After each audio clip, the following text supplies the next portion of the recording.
In the previous chapter of Tanya, we discussed the case of a kosher experience carried out with bad intentions. Now we're going to look at the opposite. What about a non-kosher experience carried out with good intentions? What happens there? So non-kosher foods, or anything that's forbidden, are called asur. The word asur literally means chained. In Hebrew, a prison is called the Beit Asurim, right? The house of people who are chained. And so the idea is that the energy is chained to negativity. It's chained to concealment. And so therefore, even if someone has the best intentions, like, I'm going to eat this non-kosher burger, and I'm going to go daven, I'm going to learn some Torah, and I'm going to go run around and do some mitzvahs, it doesn't matter. Even if they do the most positive thing in the world, which is the most positive energy, which is a mitzvah, with that energy, the energy is chained, it is locked up, it is not able to be released. And that's why halakhically we call it asur, forbidden, meaning tied up, meaning if I go and interact with that energy, the energy that I put into it is going to be chained up. The food or the whatever object is going to be chained up to that negativity, and my own energy is going to be chained up. And I guess sometimes we feel like we want to be the superhero. It's like, I can elevate this thing. But we have to remember that we're playing by God's rules here. And Hashem tells us very clearly, Hashem has the bird's eye view, so to speak, on all of reality, right? Hashem creates reality. He is the master of this masterpiece. And so if he says that this thing cannot be elevated, we can't elevate it. So the impurity of these three klippas expresses itself in an unwillingness to release the energy of an act carried out in their domain. They're like, okay, you put the energy here, we ain't giving it back, okay? Even if the act was a mitzvah, the most spiritually positive force in the entire universe, the energy remains chained to the negative forces and cannot be released. So Tanya has a real chiddush, a real novelty. It's really a bold move. It's just fascinating. It really shows us about the depths of our Torah, of our sages here. So the idea is like this. If a food is prohibited in the Torah, then we know clearly it's asur, right? It's asur, and therefore the energy enlivening it is going to be the three impure klippas. But what about something rabbinically prohibited? For example, the rabbis put a prohibition on eating chicken and milk for various reasons of how easily it could lead to other issues, okay? So you think that maybe now chicken and milk, when they're mixed, okay, so rabbinically it's prohibited, but it doesn't mean that the energy enlivening it is the three impure klippas. It's probably just the lesser klippa of klippas noga. Check this out. The Alter Rebbe is saying that when the rabbis say that something is prohibited, it actually takes on the new spiritual energy of something that's asur, which is the three impure klippas. And this is why the sages say, the words of the scribes are more stringent than the words of the Torah. That's why the verse is written. These words of the scribes are more stringent than the words of the Torah. Like, look what happens. Hashem gave the power into the sages' hands. And don't get me wrong, this is not just anyone's hands. Okay, the sages' hands. We're talking about prophets. We're talking about who Hashem entrusts to lead his generation. That when they say something is asur, it's not just that it becomes forbidden. It's that the very spiritual energy that enlivens it transforms into the three impure klippas, which is absolutely incredible. And I'm sure we can take it to the other extreme also. I'm going to make it my own bold statement to carry out with that into the positive, okay?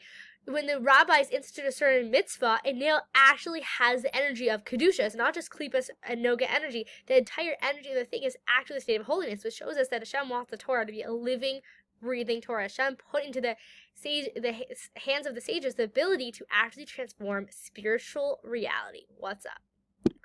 All right, so we have some questions here, okay? If both biblically and rabbinically forbidden activities are powered by the three impure klippas, so why on earth is the animal soul so drawn to these activities? Okay, the animal soul is from klippas noga. It's from a higher level klippa. Klippa already has a shining, revealable, releasable godliness within it. So why are they so interested in an energy that's way more corrupt than its own of the three impure klippas? Why would a person even be drawn to a place of sin? So a person's temptation to sin comes from what the Zohar calls a foreign demon. So meaning it's not actually a person's own energy. A person's own energy of their animal soul is only going to be drawn to something that the Zohar calls the Jewish demons, which is things that are klippas noga, meaning the desire to engage in something like kosher food, but in a way of that's egocentric and self-indulgent, right? In a way of klippa, but still only permissible things. Versus the foreign demons are the energies of three impure klipas that tempt a person to come to actually engage in something that is one of the three impure klipas, something that's actually prohibited. So what happens really is that the Jewish demons are a gateway drug, right? It starts on something not so crazy. It's like, hey, just indulge in, let's say something like idle chatter. Like, you're not saying something forbidden, you're just saying idle chatter. So even though it's still klipas noga, it's mutter, but as soon as it's klipas noga and I'm engaging with it, like we said, it's the observer's effect. As soon as I'm engaging with it, it's either going higher or it's going lower. And therefore, when a person's engaged in saying, just mundane talk with no real value in it, what's happening is that the energy from that is actually sitra achra. So meanwhile, a person is like in a lower state of the three impure klipas, and they're being influenced by the three impure klipas. And what happens is that allows the foreign demons, right, this desire for something that's actually prohibited to enter into a person's consciousness. And so just engaging in something that isn't forbidden, but it's just in a way of klipas noga, but klipas noga not being elevated is in a way of sitra achra, of the outside of otherness, of an egocentric reality, is going to draw me closer to other things that are sitra achra. It's like, ooh, what else is sitra achra? Oh, and then it gets its taste for something that's actually forbidden. So that is how the foreign demons are actually able to influence a person. It's a gateway drug. First, I just engage in something that's permissible, but in a way of not God consciousness. And now that I'm not in a place of not God consciousness, I'm getting influenced by the three impure klipas, and then I'm going to get a taste. Right? I'm going to start developing a palate for things that are actually forbidden. But the natural state is that a person is this person's animal soul is only going to want to indulge in the permissible in a self-indulgent way. The natural state of an animal soul is that it's just going to want the permissible in a self-indulgent way. It's the desensitization that happens through engaging in klipas noga without God consciousness. That becoming desensitized, that's what allows the person to be open to actually engaging in the three impure klipas, which is the 365 prohibitions. So how do I get that off of me? I want to get resensitized. I want to bring back my taste buds for godliness. I don't want to have, right? What do? I need to cut that gateway drug out of my life. So how do I do that? So the sitra achra that attached itself to a person through indulging permissible things, it needs to be removed. This is why the Zohar says he must have his soul cleansed from the impurity of the klipa. So how does that happen? Is that once the neshama departs, okay, once a person, right, their soul and we don't even want to call it, passing away. It's not really what happens. That the soul and the body, they separate. So during that period, while the body is still decomposing, on some level, the neshama is still attached to the body. And the pain that the soul experiences while being attached to the body, during that time, it's called chibot hakever. And actually, that pain it experiences is actually a washing over and cleansing type of pain that actually takes away that sitra achra from a person's soul. So a person will have chibot hakever, right? We're saying the pains of death, unless a person derive no pleasure from this world in a way of not having, as long as that person only engaged in physical pleasures in a way of godliness, then they don't need chibot hakever. But if a person engaged in this physical world in klipas noga, and in the klipas noga activities, the permissible activities, they downgraded the energy by not having God consciousness, then what's going to happen is that their person is going to need chibot hakever. So an example of someone who did not need this is Rabbi Yehuda Hanasi. And it says about him, for whose table neither lettuce nor radish nor cucumber was ever absent, either in summer or in winter, okay? Which means he was a really rich guy in his time. I know that doesn't sound exciting to any of us. Ooh, radishes all year long. Ooh, I'm wealthy. No, not at all, It's like peasant food.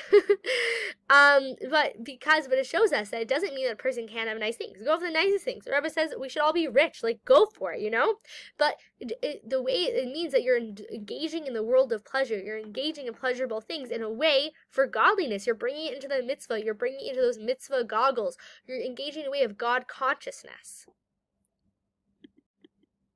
So the idea here is that pleasure is great. Hashem wants us to have pleasure. Just make it sure it's godly pleasure, right? We don't want the facade. We want the real deal. And so I can have the pleasure of eating my radishes, but it's just for my own self-indulgence, versus I'm going to use this energy to go do a mitzvah. I'm going to focus on the pleasure within this food and how experiencing this pleasure is Hashem really wanting to give me pleasure. And I realize how much Hashem wants to give me pleasure. I want to give Hashem pleasure. And therefore, I'm going to go run to do a mitzvah.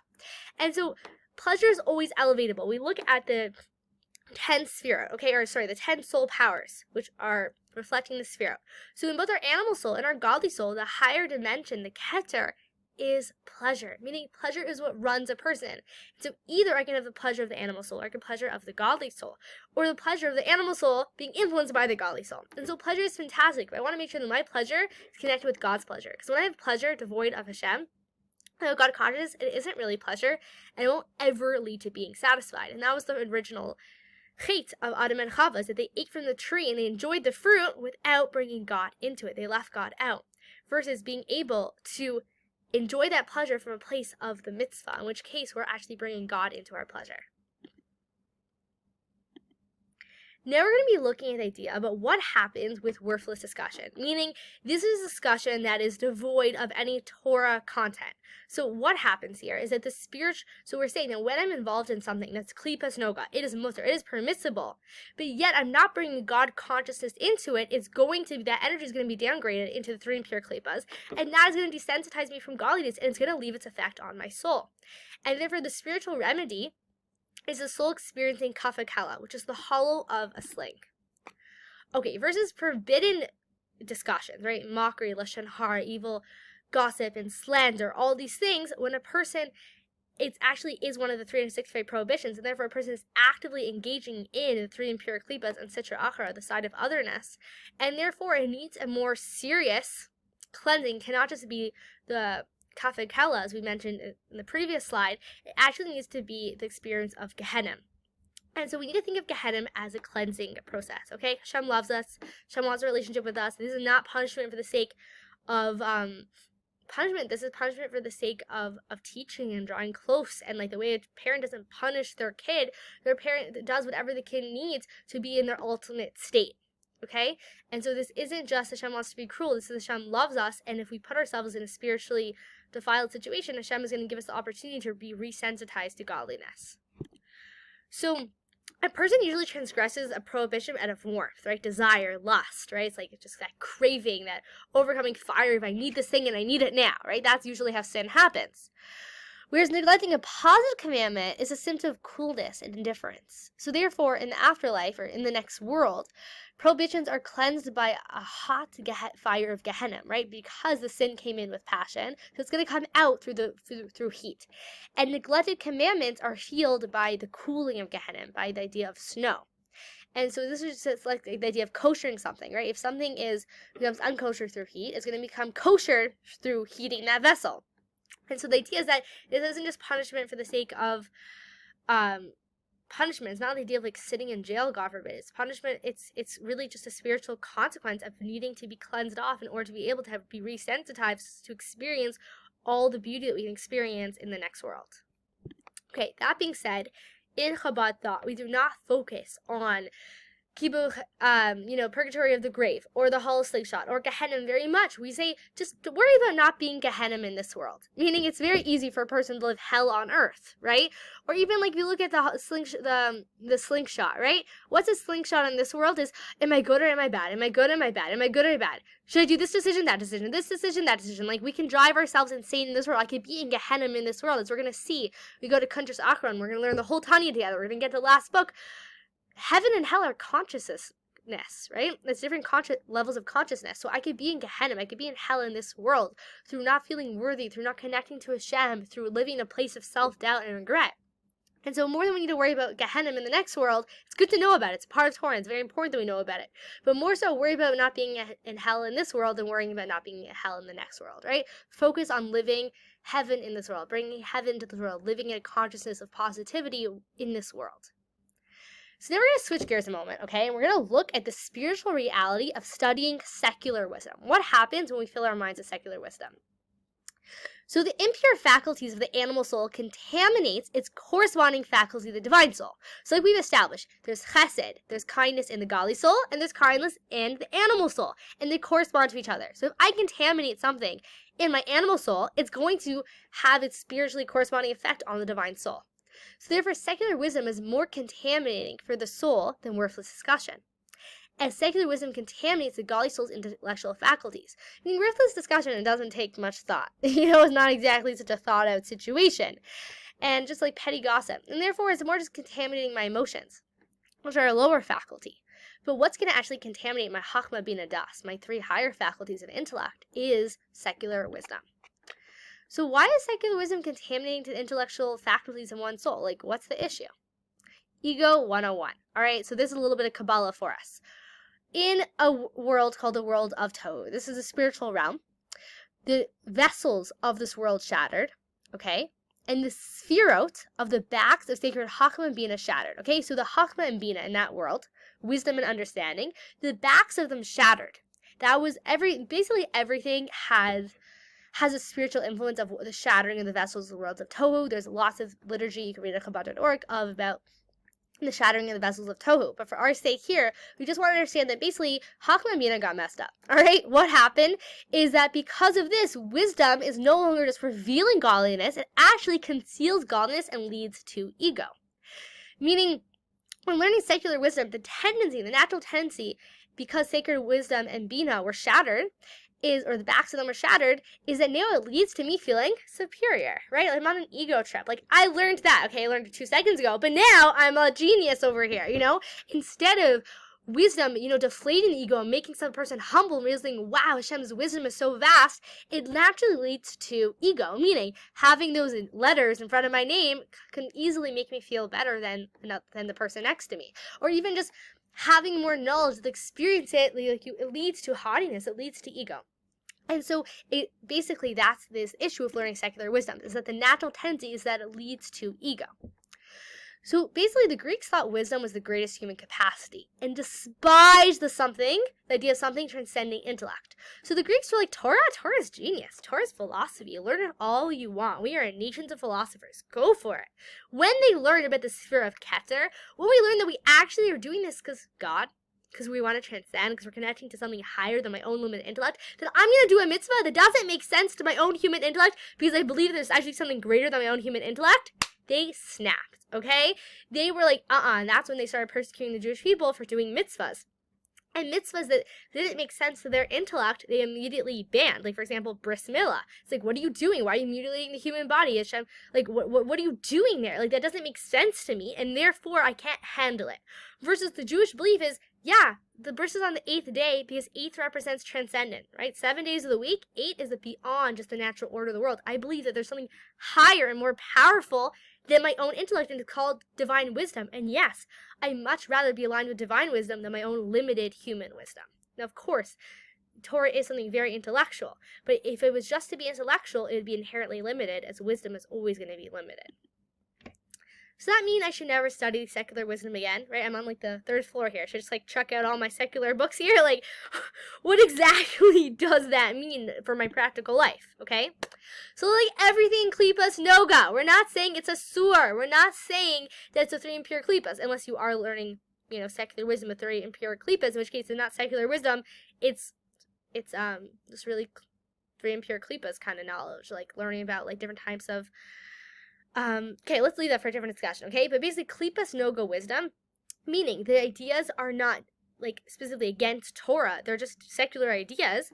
So we need to be conscious when interacting with them. Just like anything with klipas noga, it's a downward escalator. Unless I'm actually actively adding God consciousness, that energy is going to be degraded. So when we study secular wisdom, we have to have 2 things in our toolkit, okay? One is that I'm doing this to make a living. I'm doing this to support my family.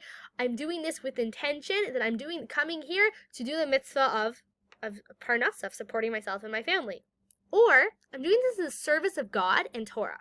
For example, by studying astrology right now, I'm going to be able to clarify a point in Torah. Or by studying mathematics, I'm going to be able to clarify something a point in Torah. Or by studying quantum physics, I'm going to be able to really express a point in Chassidus, right? So it's going in with a very strong Torah-based intention. So these 2 positive intentions, to be bittul to God's will, right, to really just be surrendered over to God's will actually protect my intellectual faculties from being contaminated with inflated ego.